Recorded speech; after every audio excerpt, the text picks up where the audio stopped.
Okay, so this is how you set up a journal assignment. First, just to show you the content area, click on this.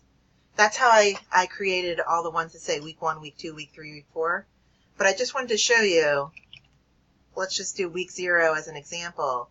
If I don't click on this and I hit submit, where did that go off to? It just sort of populates wherever. So you come back up here, and then let's just pretend this is where I want it to be. Click on my link. Right now, see where it has this little box right here? That lets you know it's hidden from the students. And if you want to change that, you can just click here and hit show link. And so now they can see this link.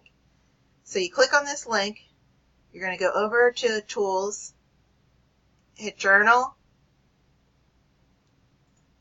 and hit create journal, test, choose whatever you want them to have, allow edits and so forth. And sorry, it got cut out of the window here, but I'm hitting the submit button.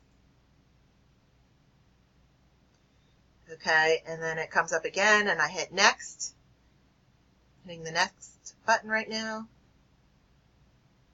Scroll down, and I hit submit again.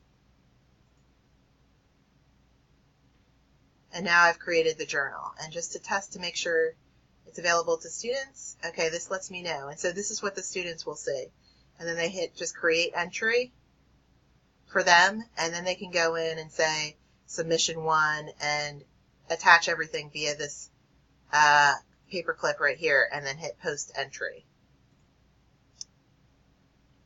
Okay, and if I want to just go back to where I was, see now it's under week 0. So if they click on the week 0, this